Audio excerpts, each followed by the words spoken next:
কোনো প্রবলেম না থাকে কোনো পশুর উপরে, সেই পশুটাকে কুরবানি করা উত্তম। যে বিভিন্ন ধরনের যারা গরু লালন পালন করে তারা যখন বিক্রি করে তারা অনেকেই কান্নাকাটি করে। প্রত্যেকটা প্রাণীর প্রতি মানুষের মায়া আছে, স্পেশালি গরুর প্রতি কিন্তু মানুষের বেশি মায়া। দেখতে পাবেন যে বিভিন্ন ধরনের যারা গরু লালন পালন করে তারা যখন বিক্রি করে তারা অনেকেই কান্নাকাটি করে। এখন আমি কিনতেছি না, কিন্তু এটা তো আমাকে এরকম না যে প্রিয় বস্তুকে কুরবানি করতে হবে। এখানে আমাদের উপরে ওই শর্তটা মানে না আপনার নির্ধারিত করা না যে আমার প্রিয় বস্তুকে কুরবানি করতে হবে।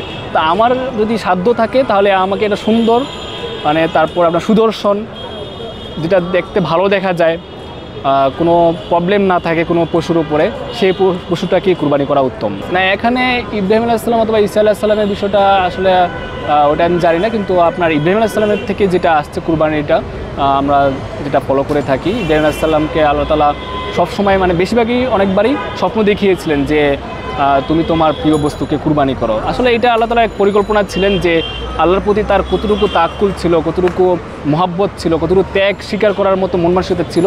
মূলত সেই পরীক্ষাটা নেওয়ার জন্যই তিনি বারবার আল্লাহ রাসূল ইব্রাহিম আলাইহিস সালামকে দেখিয়েছেন।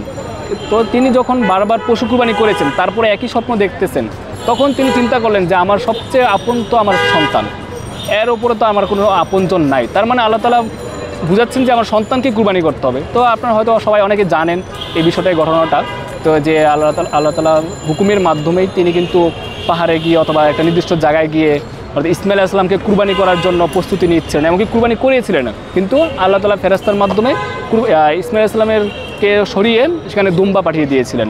আমরা যখন যে বস্তুটাকে অথবা যে প্রাণীটাকে আমরা লালন পালন করি তাকে আমরা ভালো জিনিসই খাওয়াই, সুন্দরভাবে লালন পালন করি এবং অনেক মায়া মহব্বত তাদের প্রতি জন্মায়। তো সেটা যদি কুরবানি করি তাহলে সেটা মানে অর্থাৎ সেই আমলটার পাওয়ারনেসটা ভালো হবে।